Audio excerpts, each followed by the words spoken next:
Welcome back to Gem's podcast. I'm the founder and host, Miss Genesis Amaris Kemp, and with me in the hot seat is Hank Ebeling. And here's a bit about Hank. Hank Ebeling is a sought-after speaker and small business entrepreneur, and the founder and owner of H4 Training Gyms. He built his career on a position for customer service and customer experience, and today helps other small business owners transform their customer service. Hank hosts his popular Success Trails podcast, which focuses on small business owners and their success. Hank recently authored the book Crushing the Competition with Service, which is available on Amazon. And today, Hank and I are going to spend some time unpacking customer service and the whole overall experience of it with small business owners. So without further ado, please welcome Hank Ebeling to Gem's podcast. Genesis, thank you for having me. You have a awesome show, so I am honored to be here today and hope to bring tremendous value to your listeners. Thank you so much, and I'm eager to learn how you got in your space. But before we dive in, I'm going to give you two options. We could either do a rapid fire game or we can break the ice up front. What would you like to do? Let's have fun. Let's do a little rapid fire. Let's do it. Okay, you want to do it up front or you want to do it at the end? Let's do it right away. Let's get it rolling. Woo! Let's keep going. Okay, so dream car. That would be a Lamborghini. Yes, that's my car. I want it black on black. Yes. With neon lights that are blue, because blue is my favorite color. We're on the same page here. Blue Lamborghini. This is a good start. 2, favorite food. Ooh, that's a tough one.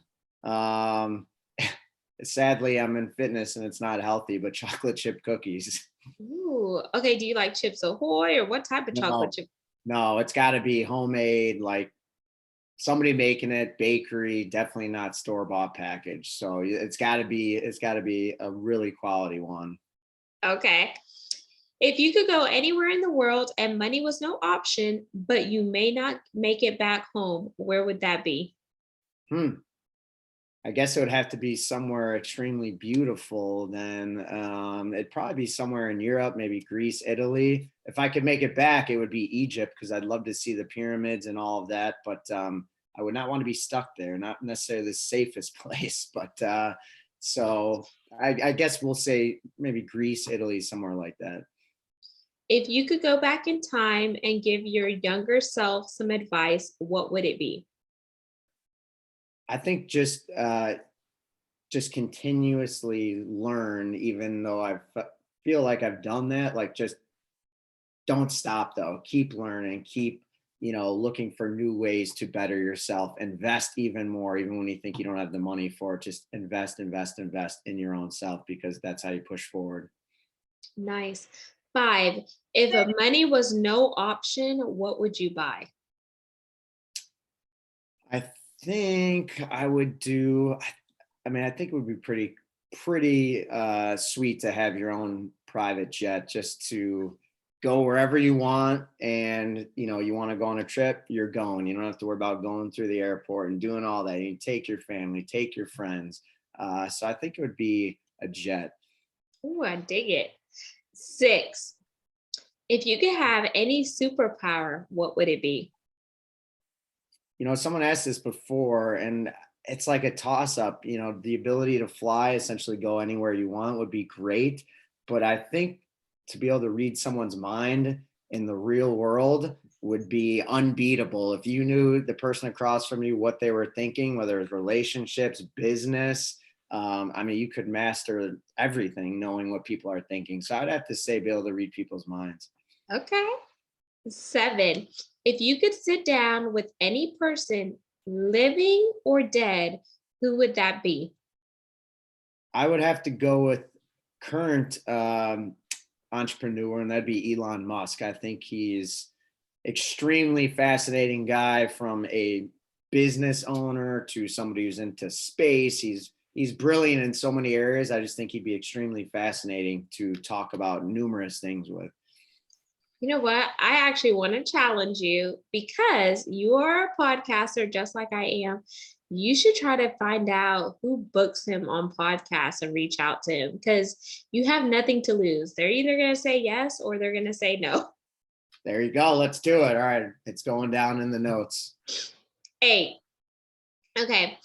I see that you're married. So if you could recreate your wedding, is there something you would change? No, well, we did a destination, so it'd be nice to have even more people be able to make it, whether they had things going on or financial. So maybe even more people, but actually I would change that it was extremely windy. So for my wife's sake, maybe less wind. Okay. That's what I wanted so bad, a destination wedding, but my husband's family is huge. And he was like all about the kids. And I'm like, man, you can come back and have a party later. You know what? That's true. That's totally true. So now we're on 9. Favorite movie. Favorite movie? It'd have to be, I mean, I hate to be, go to the basic comedy, but Dumb and Dumber is just so good. I just love that movie. So, it's total, just nothing fancy, but I'm gonna have to say that I love Jim Carrey. Okay, awesome. Now 10, pass or play. Let me tell you the rules. So if you play, I get to ask you one last question. If you pass, you can ask me a question. So do you want to pass or play? Let's pass this first one. Let's throw it back at you here. Okay, go ahead. Let's ask you a similar question that you asked me. Who would you have lunch with, either alive or no longer alive? Famous person. Ooh, let's see. I would probably say Cicely Tyson because she was an iconic actress in some of the movies, whether they were comedy or not. And just she always had these lines that stuck with me. So I would definitely say she's on one of my lists. There's a lot of people that I would probably want to sit down with. Like I would love to sit down with from a biblical standpoint too, Eve, to ask her, why the hell did you eat the fruit in the garden? That is definitely a very good question. So, thank you for playing Rapid Fire. Now we're going to dive into customer service and experience with small business owners. So, in order to get to where you are, Hank, we need to know your start ugly moment and we need to build the foundation of your background because that is going to connect us where you started and where you are now because people always see successful people and they put you on a pedestal, but they don't know that you had your start ugly moments. They don't know that you may have not been able to pay yourself first when you started off in business. They may not have known that maybe you tried several things but they failed and you had to start all the way over. And I think these are the things that we need to uncover beyond the surface layer. Yeah, of course. So I've been in the fitness industry since college, so it's been over 15 years and have been in all sorts of aspects of fitness, whether it's smaller gyms, larger gyms, and have done the grinded out days of 6 a.m. getting home at 9 o'clock because you had clients literally the whole day, get very little sleep, wake up, do the same thing on repeat.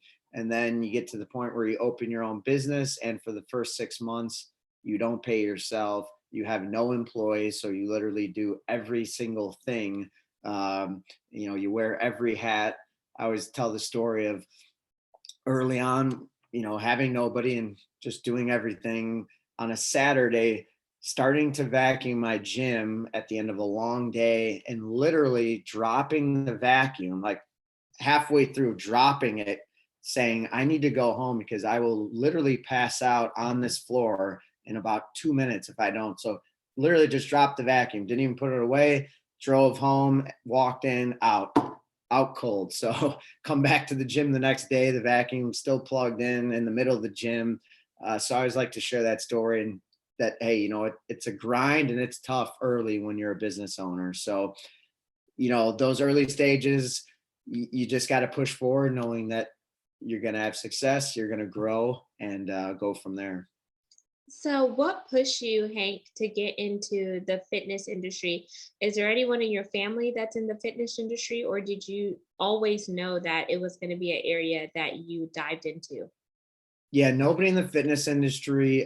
From an entrepreneur standpoint, my dad was a business owner. I had aunts who had owned businesses, so maybe you could say it's in the blood. But just a passion for fitness. So if you or anyone you start to work out, you really start to feel a change, right? And when you notice a change in yourself, you start to feel like, hey, you know what? I could create this change with other people. These feelings that I'm getting with others, and then you start to dabble a little bit into that, and you love that. It gets kind of cheesy, right, to say you change people's lives, but there's so many aspects of someone's life that is changed when they start getting active and exercising, eating the right food. So just seeing that kind of developed a passion, and yeah, kind of went forward with it from that standpoint.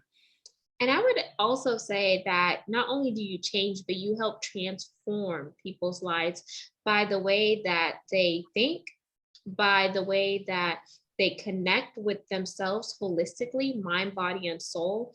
Because if you look good, you're going to feel good. If you feel good, you're going to look good. And I think that health and overall wellness is critical, and we can't take that for granted because people take life for granted whenever they're everything's going right until they're in a doctor's room or they're laying up in a hospital bed and they say, oh, shoulda, coulda, woulda. But if you would just carve out time in your day, whether it's 30 minutes to an hour, and really do a physical activity that you like to do. Like I was doing HIIT, but I am currently expecting, so I can't do high intensity interval training as I would want to do for various reasons. But I think that was a part of my self care because if I'm conditioning myself, then I'm going to feel good. But what can I do since I can't do that and I have limitations? I could walk, I could do yoga, and there's other things that you could implement into your daily routine.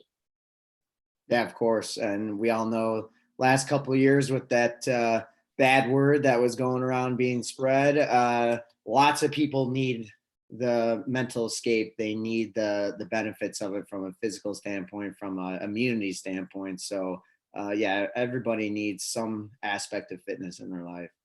So speaking of that bad word, and you being in fitness industry, did you change your business model to an online structure where you did like virtual classes or virtual fitness tips or whatever?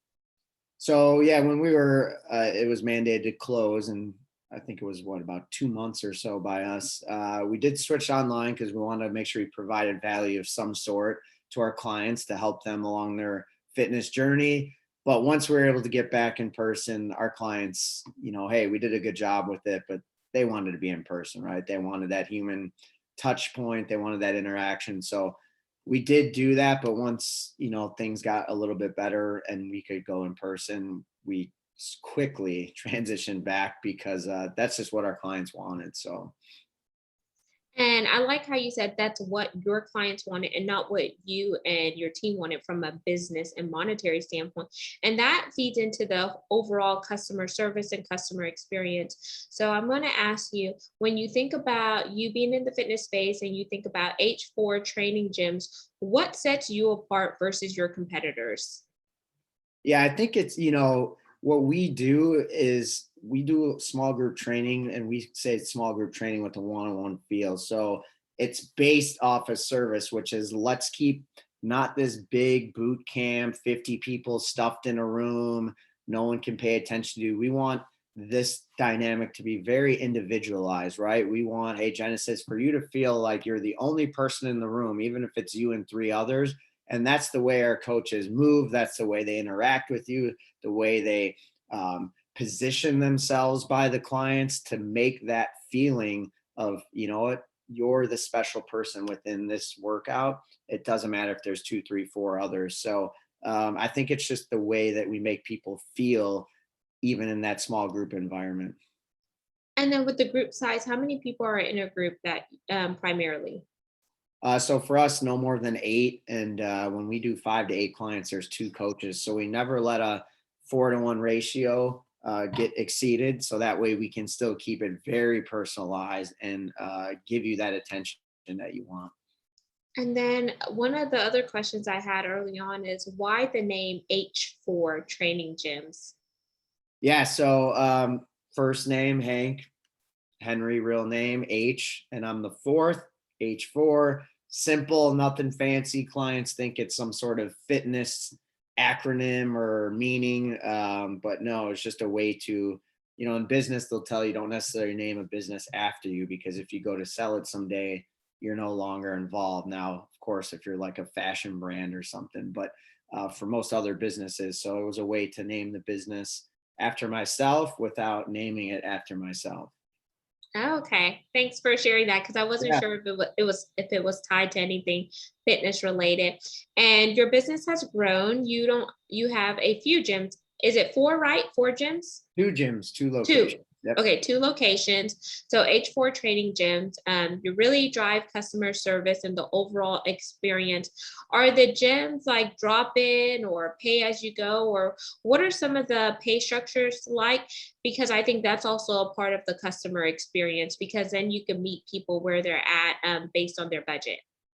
Yeah, so everything we do is a membership based. It's a monthly membership, but unlike a traditional gym where you pay a membership for access to the gym and then you pay to train there, your membership is training with us. So you could come in one time a week, two or three. What we try to do is take away those pain points that annoy people for a regular traditional gym, which is, you know what, if you sign up for us for 6 months and 4 months in, you're unhappy, we're not giving you the service you expected, the results, you're moving. We don't ask twice why you're leaving, other than, hey, could we have done something better? But you're done. We're not going to continue to bill you or prove to us that you're moving like some gyms will do. You know what? If you're moving on, we're not meeting those expectations, and that's it. We allow our clients to cancel at any time in terms of their sessions. If they call us 2 seconds before, hey, my daughter's freaking out, I gotta, I'm not going to be able to get over there. Again, we're not going to ask twice. Hey, let's reschedule you. No big deal. We don't charge you for a late cancel, for no show. People have lives, and to expect people to never cancel, or if they do, to charge them and punish them for things mostly out of their control, I just think is totally unreasonable. And thanks for sharing that. And another big part that I would say from a consumer standpoint, when I think about customer service and the whole overall experience that you get is core values and the mission statement. So, what are your core values and the mission behind H4 training? Yeah, so really kind of maybe even say not focus on the mission, but focus on the core values, because that's kind of what drives our business. So actually, and I can even separate them. So we have multiple core values, but our whole business is based on, we call it the 3 C's. So it's care, commitment, and community. And it's on the wall at both of our gyms. It's big. You see it when you come in. And when we hire, when we onboard a new trainer, everything we do is based on those 3 words. And, care is one of those things that everybody says they care about their customers and clients, but do you really care about them, right? What are you doing to show you care about them outside that hour they're with you in the gym? Are you doing events? Are you checking in on them? Are you celebrating things in their life that's outside the gym? So we try to do that. Community, right? Are you building a sense of community? Are you making your gym, a environment that everyone's going to feel welcome, where most gyms are the opposite, right? Not everyone feels welcome if you're a woman, a male, overweight, small, or whatever the case may be. And then commitment, that's our responsibility to our customers, and which is, hey, we're going to be committed to whatever your goal is. We're 100% committed. Whatever we need to do to help you, that's why we're here. So that's what we do. And to me, the number one thing is that C word, which is care, the first C word, for everything we do. It's just so important. I like the 3 C's, the care, the community, and the commitment, because caring, it just goes beyond working with somebody. It's like, how are you holding them accountable? That's a part of caring for them. How are you listening to that individual whenever they're telling you about some of their fitness goals? And are you listening in a way that's actively listening? And also the judgment piece. Like whenever I was working with trainers in the past, I want to know that I could go to my trainer, but it's going to be a judgment-free zone where I'm not going to be criticized or some things going to come out sarcastic, because I have a specific way that I want my body to look. I don't want to be She-Hulk, but I want to have that physique look, and I want to, be cut in certain areas. Then commitment, like I'm going to be committed to this just as much as I want you to be committed to it as well. And we do it as a partnership. Like if we have a time slot for 30 minutes, I want you to be on time, because if you're not on time, that's cutting into my time slot. And I want to pump it out, like whether we're doing weights, whether we're doing the agility ropes, or whatever the case may be. Then community. I think a big piece of community is not being able to do fitness together in the gym, but also outside the gym. If we want to, go to some boot camps together, or just make it like a team building in a sense, because whenever you start to work out with certain people in the gym, they kind of become your gym family or your gym pals. And another part that I liked in the community aspect, and let me know if you've done this, is the nutrition piece of it. Where when I was going to this HIIT gym, there was a part where you could sign up for the meal plan and the prepping, and I thought that was really cool, because if I'm putting in the work and I want to see, lean muscles, I want to tone up in a certain way, I want to necessarily know how to eat the proper foods, and if you have that in one place, it's a win-win. Yeah, no, I mean, at the end of the day, the goal of any business is to serve your customers. And for us, yeah, so many people need nutrition help. So whatever we can do, provide sample menus, recipes. One time we did multiple times we've done recipe weeks where we give them recipes and we do videos on it. So yeah, whatever you can do to give your customers what they want and need, that's what you need to do. Yes. And then, oh, another thing that would be cool is like celebrate the wins. Like if they meet like a fitness goal, they meet a weight goal or whatnot, celebrate that.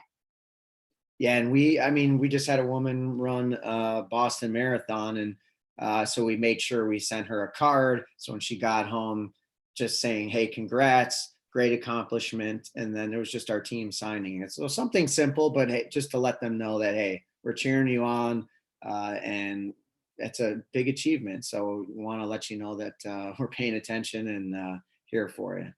Super awesome. And Hank, for anyone that is interested in tapping into the fitness may not be their beat or jam right now, but it doesn't mean that they're not going to get there. What type of tips and tricks would you like to share with them? Yeah, I mean, I think just start simple, and it doesn't have to be fancy, right? It doesn't have to be working out at a gym like ours. It doesn't have to be a very detailed, over the top program. Just go start walking. Go pick up a backpack in your house and walk up and down your stairs. Just do something simple, because the hardest thing is just getting started. You talk yourself out of getting started. It's going to be too hard. I can't do this. I don't have that. My knees hurt. Just do something and just get the momentum going. And then as you build momentum, start doing a little bit more intensity or more movements or something a little more advanced, or join a gym. But just start simple. Don't overthink it. You just got to move. Yep. Move your body to the beat, y'all. And then we're going to also give some tips and tricks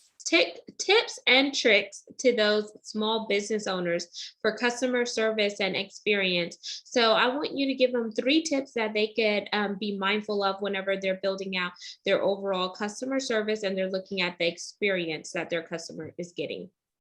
Yeah, so I would say the first tip would be you have to create what's called a service vision. So this could be part of your mission statement.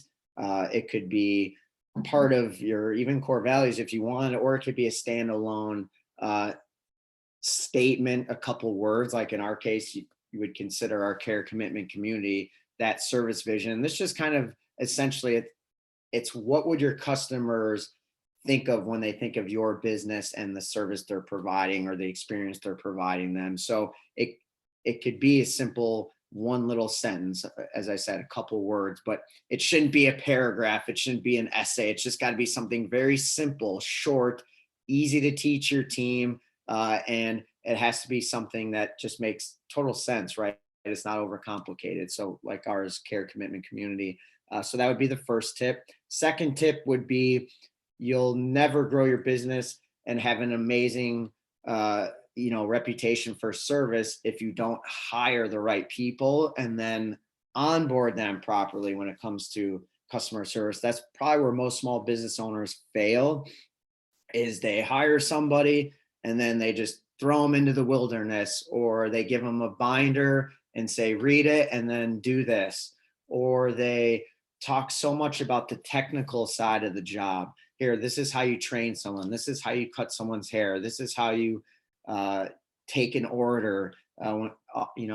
This is how you, put together, XYZ, whatever the case, whatever the job is. They focus so much on technical skills, which very important. Got to get to that point, but start with service, start with your culture, start with what makes your business unique and the expectations that you have for your team to serve their customers. So that would be the second thing, is really, really focus on that onboard process.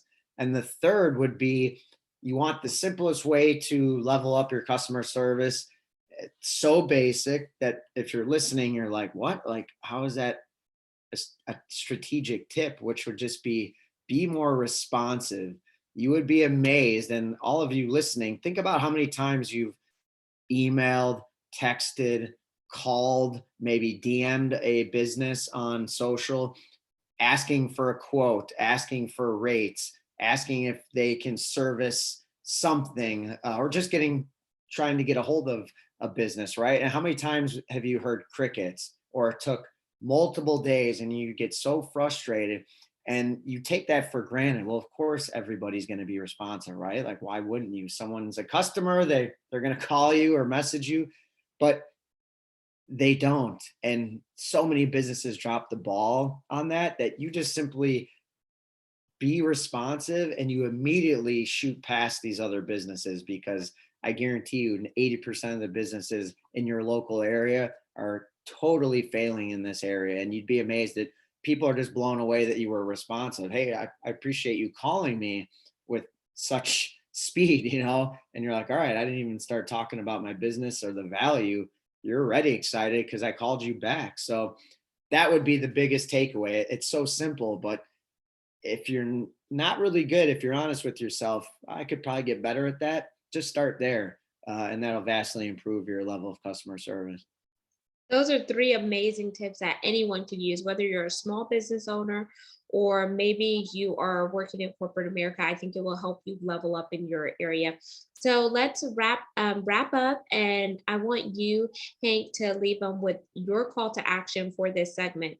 What do you want to challenge them to do, or what do you want them to hold on to after listening to this segment? Yeah, I would say if you're a business owner or entrepreneur right now, look at your business and just comb over it really quick and say, what could be really kind of annoying and frustrating to my customers right now when I look at my business? Is it something with my website, how they contact me, a way that we do certain processes, maybe our policies? Just go through, maybe ask people on your team, what are our customers saying? Talk to your customers, be a customer for a day. And then when you find this information, you do this self audit, start slowly making changes. And that can be such a big game changer for you.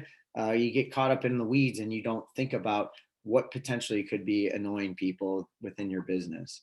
So I would say take action on that. Do a little quick self audit.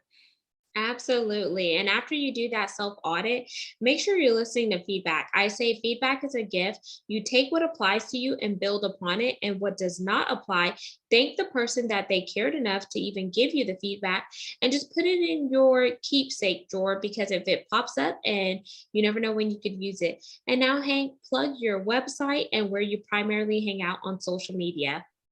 Yeah, I'm pretty much on all channels. So you can go to YouTube and check out Crushing the Competition with Service, always posting videos on customer service there. If you go to Instagram, Hank Ebeling. If you go to LinkedIn, Hank Ebeling, Facebook, Hank Ebeling IV, because I'm the fourth. My dad is also on there, so you don't want to be, messaging him, although you could. So that's the best spots to find me.